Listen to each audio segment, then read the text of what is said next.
The first time that Mitt Romney ran for office was in 1994. He ran for the U.S. Senate from Massachusetts. I believe that abortion should be safe and legal in this country. I have since the time that my mom took that position when she ran in 1970 as a U.S. Senate candidate. I believe that since Roe v. Wade has been the law for 20 years, that we should sustain and support it. Look, I was an independent during the time of Reagan Bush. I'm not trying to return to Reagan Bush. I want universal coverage. I want everyone in Massachusetts and in this country to have insurance. Despite trying his best to run to the center that year, to appear to be a moderate, Mr. Romney even promised that he was to the left of his opponent, Ted Kennedy, on the issue of gay rights in that election. Despite that Herculean ideological stretching, Mr. Romney lost that race badly to Senator Kennedy. But, you know, it was not those culture war issues, those social issues that are credited with having made the difference in that election. The race didn't end up being much about health insurance or even whether or not Mitt Romney or Ted Kennedy were liberal or conservative on abortion or gay rights or gun rights or anything else like that. Observers of that race say that Mitt Romney lost that badly. Look at that. He lost by 17 points to Ted Kennedy in that race, more because of this issue. Mitt Romney's ads claim he created jobs, but what's the record? His firm bought a company in Holyoke and moved its headquarters to Dallas, Texas. Romney's firm bought a company called SCM, fired all 350 workers, told some they could reapply at a 25% pay cut. But many who were pregnant or older were denied jobs. And Romney made $11 million in 2 years. Mitt Romney, he's misled us twice, with negative ads distorting Senator Kennedy's record and with phony claims about his own. I would like to say to Mitt Romney, if you think you'd make such a good senator, come out here to Marion, Indiana, and see what your company has done to these people. We had no rights anymore. They cut the wages. We no longer had insurance. Basically cut our throats. I'd like to say to the people of Massachusetts, if you think it can't happen to you, think again, because we thought it wouldn't happen here either. Mitt Romney. I don't mean to be callous, but there are people all over the world who would love a job flipping hamburgers in America. Romney. In business, he specialized in low-wage jobs, but made $11 million for himself in 2 years. Now he favors policies to benefit the wealthy at the expense of working families. Romney favors a $100 billion tax cut for the wealthiest 1% of Americans, and billions more in other tax breaks for the rich. Romney. Trickle-down economics and a millionaire's tax cut. Whose side is he on? Those were the ads that Ted Kennedy used against Mitt Romney in 1994. And specifically, those folks from Indiana, they had a whole series of ads like those ones from Indiana, highlighting what Mitt Romney's Bain Capital did to the people who worked at some of these companies that Romney and Bain personally got rich off of. Ted Kennedy just devastated Mitt Romney in 1994 in that Senate race with those ads. So Ted Kennedy went back to the Senate after he won that. Mitt Romney went back to Bain, and he did his stint at the Salt Lake City Olympics. And then when he decided that he wanted to run again for public office, Mr. Romney ran in 2002 for Massachusetts governor. He ran against a Democratic opponent named Shannon O'Brien. And Shannon O'Brien, no surprise, decided to run against Mitt Romney, in part by updating the same attacks that had been so devastating against Romney 8 years earlier in the Ted Kennedy Senate race.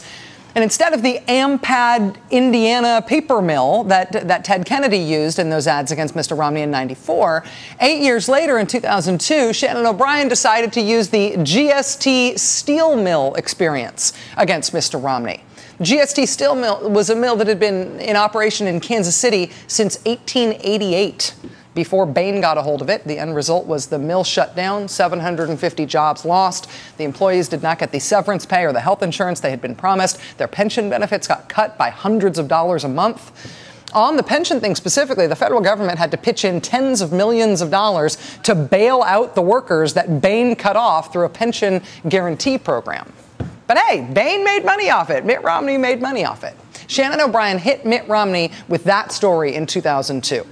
Newt Gingrich hit Mitt Romney with that story this year. It was part of that whole King of Bain thing that Newt Gingrich deployed against Mr. Romney. Rick Perry even hit Mitt Romney with that this past year. President Obama's campaign hit Mr. Romney with it too. They issued $125 million of bonds. And out of that $125 million debt, they paid themselves almost $40 million. It was like a vampire. He came in and sucked the life out of us. Every time Mitt Romney has been hit with political criticism for that economic bomb that he and Bain Capital dropped on those steel workers, in part leaving the taxpayers to clean up the mess, every time he has been hit by that, his response has been the same. The response is, I wasn't there. I didn't do it. Yes, Mr. Romney said he made the initial decisions about that company, but you can't blame him for how it turned out because he was gone by the time it blew up. He was gone from Bain after 1999. He went to go run the Olympics. He was gone from Bain after 1999, and the bankruptcy didn't happen until 2001. So you can't make him answer for that bankruptcy. You can't make him answer for anything at Bain after 1999. That's what he has been saying this year about that criticism. That was also his response to that criticism from his Republican primary rivals who were hitting him with it last year. That was also his response in 2002 when Shannon O'Brien used that against him 10 years ago. I wasn't there. I didn't do it. I don't have to answer for anything at Bain after 1999. I left. You know that at the time that plant closed, I was at the Olympics.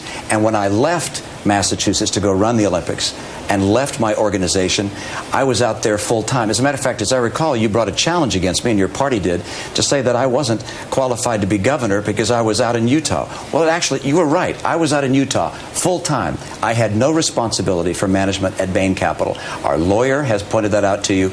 The executives at the steel company have pointed that out to you. But you still haven't answered the question. You know, you keep asking new questions, so I'm trying to answer them as quickly as I can. I asked one question. And the answer is, I was at the Olympics running the games. That was the job I had, and therefore I was not running Bain Capital, and therefore not responsible for the actions of Bain Capital when I left. I am not responsible for the actions of Bain Capital when I left, and I left in 1999. Mr. Romney has made that same argument in response to criticism over a whole lot of things that his company did. The Washington Post last month ran this rather devastating story on Mr. Romney and Bain investing in firms that helped American companies ship jobs overseas. Mr. Romney's company investing in and even managing companies that called themselves pioneers in outsourcing American jobs to other countries. Again, like with that steel plant, Mr. Romney's response was, I wasn't there. I didn't do it. I don't have to answer for anything at Bain after 1999. I left. The Romney campaign even asked for a retraction of that Washington Post story. They took a very high-profile meeting with the Washington Post, saying that story's wrong. I wasn't there. I didn't do it. I don't have to answer for anything at Bain after 1999. I left. Kind of sounds like a really good defense, right? I mean, if the guy didn't work there when this stuff happened, how can he be held accountable for what his company did after he left? Well, it maybe should have been a sign when the Washington Post did not retract its story about Mr. Romney and those outsourcing firms, despite the campaign's very public demands. Over the last few weeks, David Korn at Mother Jones Magazine and Josh Marshall at Talking Points Memo started reporting that this seemingly airtight defense, this trapdoor that Mitt Romney has been jumping through in every political contest he's been in since Ted Kennedy beat him so badly 18 years ago using Mr. Romney's business record, this escape hatch he's been using to evade criticism for some of the most politically damaging damage that Bain wreaked on American workers and communities while getting very rich themselves in the process. That defense of his, that I wasn't there, I didn't do it, I left in 1999. Maybe that defense is not true. Today, the Boston Globe leads with this story. Look, Romney stayed longer at Bain. Firm's 2002 filings identify him as CEO, though he said he left in 1999.